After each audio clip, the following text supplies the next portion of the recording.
화내고 욕하고 심지어 담배 재떨이를 집어 던지는 교수님도 있었어. 떠리 얘기가 지금 내가 최근 3년간 들은 게 3개가 있어. 네, 오늘도 특별한 손님을 모셨는데요. 대학원생 분들을 모셨습니다. 반갑습니다. 와. 대학원생은 이런 거 못하네. 그럼 두 분 간단히 자기소개 좀 부탁드릴게요. 연세대에서 학부를 대기과학과를 나오고 기계공학으로 석사를 연세대에서 마치고 지금 포항공대에서 환경공학으로 박사과정 2년차의 노경민이라고 합니다. 29살 김관우라고 하고요. 성균관대학교에서 학사, 석사를 둘 다 하고 S모 회사를 다니고 있습니다. 교수님에 대한 사회적 이슈가 몇 가지가 있는데 그 중에 좀 대학 교수 갑질 이런 게 있잖아. 본인이 겪었거나 아니면 주변에서 겪었던 교수의 갑질 뭐 이런 거 있었어? 그리고 지금 내가 하는 모든 이야기는 다른 대학교의 이야기야. 가장 별거 아닌 거는 교수님이 해외 출장을 갈 때 비행기랑 호텔이랑 이런 걸 잡아들여. 엄격하게 보면 그것도 개인적인 일을 학생 시간을 빼서 넘기는 거거든. 근데 이거 정도는 사실 우리 모두 다 그냥 월급 주시는데 그 정도 해드릴 수 있지라고 생각을 하는데 이게 하나에서 넘어가면 순서가 이제 더 심각해지는 거야. 몇 번 본 게 이제 예를 들면 이제 같이 뭔가 어디를 가. 근데 교수님은 출장을 어디로 가야 돼. 그럼 다들 전날 같이 술 마시고 있는데 교수님이 다음날 공항까지 데려다 달래. 그러면은 그날 전날 그 사람은 술을 못 먹어. 그리고 아침에 일어나서 공항을 데려다 드리고.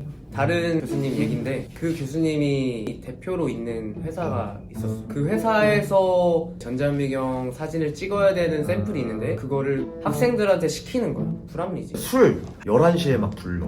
학교 근처에 자취하는 대학원생들 목록을 쫙 해가지고 거기서 A, B, C, D 전화를 거는 거야. 나오라고. 술 친구 해달라고 하는 거지 그냥. 정치적으로도 최근에 이슈됐던 게 자기 자식들 연구하지도 않았는데 논문에 막 1저자, 막 2저자로, 막 5저자로도 들어가고. 내가 들은 얘기도 있는데 자기 이제 자식을 외국 의대를 보내려고 바이오 쪽 연구하는 연구실에 이제 인턴처럼 중학생 애를 와가지고 같이 실험을 시킨 거야. 어떻게 보면 갑질을 하는 거지. 다른 연구실에 야, 얘 내 딸이니까 같이 연구 좀 해라. 그 학생 얼마나 바쁘겠어. 자기 할 것도 바쁜데 누구 교수님이 딸이니까 어쩔 수 없이 같이 챙겨주고 설명해주고 막 그런 일들도 주변에 있어. 요즘은 좀 덜해졌겠지. 이제 이슈가 됐으니까. 점점 조심하는 편이지. 인격 모독. 인격 모독? 화내고 욕하고 심지어 담배 재떨이를 집어 던지는 교수님도 있었어. 떠리 얘기가 지금 내가 최근 3년간 들은 게 3개가 있어. 이게 아마 그 시대상과 좀 관련이 있어. 우리 부모님 사실 우리만 해도 좀 맞고 자랐잖아. 중고등학교나 이제 학원에서 사실 선생이 우리를 팬다는 걸 사실 되게 당연시하고 자란 세대잖아. 학원에서 팬다고 하면 부모님들이 잘했다고 칭찬해주는 그런 시대가 있었어. 나 때는 말이야. 90년대는 그랬어. 격투의 90년대는. 손등 자로 맞고 그랬지 우리. 맞아. 여기 엄청 아픈데. 이제 머리 안 자른다고 싸대기 맞고. 맞아. 근데 이게 그 시대랑 관련된 게 좀 때리고 그 사람을 가혹하게 하면 그 사람의 포텐셜이 이렇게 좀 더 올라간다라고 생각하는 그런 시대의 사고방식을 가진 교수님들이나 이런 분들이 많아 지금도. 근데 도를 지나치는 사람들이 있는데 예를 들면 뭐 패드립이 종종 나오기도 해. 아는 분은 발표를 하다가 잘 못했어 내용이. 그러니까 교수님 만족시키지 못한 거야. 너는 부모님이 이렇게 가르쳤냐부터 시작해가지고 연애하고 있으면 여자친구 연구 못하고 있다. 결혼을 한 친구 하나 있어. 석사 때 결혼을 했어. 좀 일찍. 이게 한창 바쁠 때 결혼을 했다고 교수님이.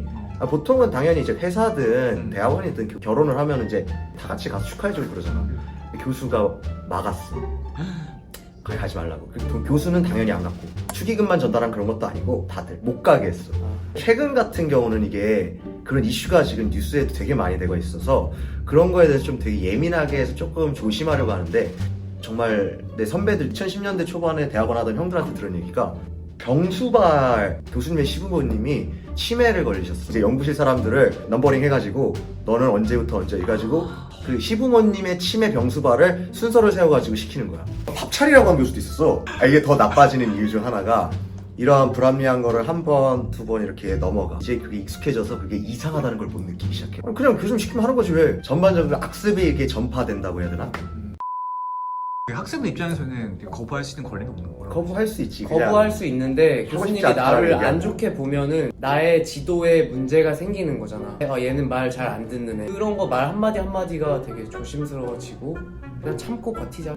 4년, 5년만 버티자 이렇게 되는. 석사 같은 경우는 2년만 딱 하면은 웬만하면 이제 거의 끝내주는 이러한 암묵적 룰이 있는데, 이제 박사 같은 경우는 교수님께서 우리 박사 졸업에 대한 모든 권한을 가지고 있기 때문에 교수님께서 너를 이제 보내도 되겠다라고 마음을 먹는 그 시점이 졸업하는 시점이고, 반대로 말하면 교수님께서 학생들한테 무엇을 시키든지 학생들이 아니다 아니면 자기 의견을 표출하기가 쉽지 않아서 그것이 이제 반복되다 보니까 교수님의 갑질이라든지 이런 것들이 조금 더 커질 수 있게 되는 그 배경이 돼요. 졸업 논문을 심사를 받아. 커미티라고 해서 5명이 심사를 하는데 업계의 불문율 같은 거야. 지도 교수가 오케이 안 하면 무조건 나머지 4명이 해주지 않아. 왜냐하면 나머지 4명도 당할 거 알기 때문에 서로 간에 그런 불문율. 교수님이 허락하지 않으면 안 되기 때문에 교수님이 처음에 졸업 여건을 얘기했다가 뭐 논문 2개만 쓰면 졸업시켜준다. 아니 5년 반만 해라. 6년, 7년. 또 이게 나쁜 게 학생들이 교수님의 방에 퍼포먼스인 거잖아. 위에 좋은 연구 실적을 내는 학생들이 나가버리면 갑자기 연구실 실력이 다운그레이드가 될 수가 있단 말이야. 오히려 잘하는 학생이 빨리빨리 보내가지고 학계에 이롭게 해야 되는데 잘하는 학생들을 오히려 붙잡아주는 거야. 묶어도. 왜냐면 그래야지 우리 연구실에 논문이 나오고 하니까. 익스트림한 경우에는 한 8년, 9년 박사만 하는 사람도 있었어. 좋은 교수님들도 엄청 많이 알고 있고, 학생들 해외 이렇게 자주 보내주고 견문 넓히게 해주고 그 연구비 지원해주면서 그런 교수님들도 있고, 존댓말 쓰시는 교수님도 있단 말이야. 학생이 보통 이제 매주 찾아와야 되는데 올 때까지 기다려주고 학생들하고 문제 생기고 이런 거 싫어가지고 술도 안 마시는 교수님들도 있고, 나 전에 있던 곳은 뭐 회식도 무조건 자율 참석이었어. 학부생을 대하는 교수님은 자기가 대학원생으로 들어가는 교수님과 정말 아예 그냥 다른 사람이라고 보면 돼. 학부생들을 대하는 건 정말 강의자로서 이렇게 선생으로서 대하는 거고, 알려면 그 방 학생들한테 물어봐야 돼. 그런 거지. 본인 연구실 사람들한테는 어차피 얘는 나한테 찍소리 못하니까 그렇게 하는 거고, 다른 학생들한테는 어느 학생이 우리 연구실을 오게 될지 모르는 거잖아. 자기 평판 안 좋아져봤자 자기 밑에 학생들이 없어지는 거니까 이미지 되게 관리 잘하고. 그러니까 그 방 학생들 인턴을 하는 게 제일 좋은 거고, 그 방 분위기를 겪는 거. 다음은 그 방에서 선배들과 이야기를 얘기 안 해도 돼. 본인들이 분노에 보통 가득 차 있기 때문에 툭 찔러주면 그냥 막 뱀 쏟아지지도 나와. 막 울분이 토해가지고 내 얘기는 아니고 지금. 내가 울분이 토하는 것 같아요 지금. 아니 잠깐만, 오해가 있을 수 있는데 제 이야기는 아니고요. 아무 말도 안 했어요.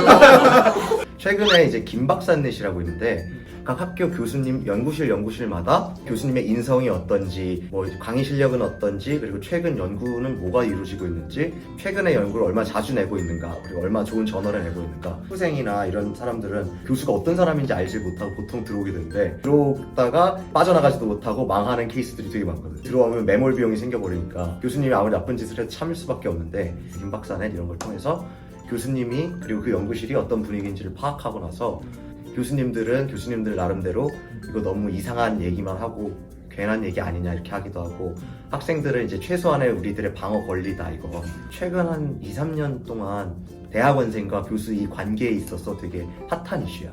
실제로 그 어플 들어가게 되면은 축구 선수 그거 뭐지? 오각형. 오각형? 그것처럼 지도력, 스탯. 이게 스탯이 있어. 약간 이쪽으로 쏠린 사람도 있고 이게 전체적으로 퍼진 사람도 있고. 참고로 우리 교수님은 풀 오각형. 사회생활 잘하네. 지표가 6개인데 오각형 아니야? 오 진짜 꽉 차있네. 그러니까 요즘에야 이제 이런 게 이슈화 돼가지고 까딱하다 나도 일자리 날라가겠다 이래서 더 조심하게 되고 약간 선순환 되고 있는 것 같아요. 이런 게 자꾸 밝혀지고 이슈화 돼야지 좀 더 선진화 되는 것 같아요. 최근 추세가 전반적으로 대학원을 이제 점점 더 안 가려고 하는 추세야. 경쟁률이 점점 작아지고 있어. 그리고 정보가 비대칭성에서 이제 어느 정도 대칭이 되다 보니까 이 관계가 역전되려고 할 수 있는 게, 대학원의 교수가 그러한 관계 안에서 조금 자기가 잘 해야 된다 라는 생각을 하기 때문에 조금씩 변하고 있는 것 같아요. 이런 나쁜 일들도 있기 때문에 조심해야 된다. 하지만 진짜 그 학생들을 위해 주시고 생각하시고 그런 교수님들도 많고, 학생들의 그런 처지라든지 배려해 주시는 교수님들도 되게 많아서 나는 그리고 그런 교수님들 더 많이 봤어. 사실 내 주변에서 괜찮은 사람이 더 많아. 근데 다만 드러나는 거는 그런 나쁜 행동들이 드러나니까 마치 그게 모든 교수님들이 그런 교수 갑질, 교수님들은 나쁜 사람, 이런 뭔가 프레임이 씌워지는데 실제로는 아닌 교수님들도 많고 되게 젠틀하고 멋있는 교수님들도 많다. 뭐 그런 거지. 이 영상이 재밌거나 유익하셨다면 구독, 다른 영상도 시청 부탁드립니다. 고맙습니다. 아.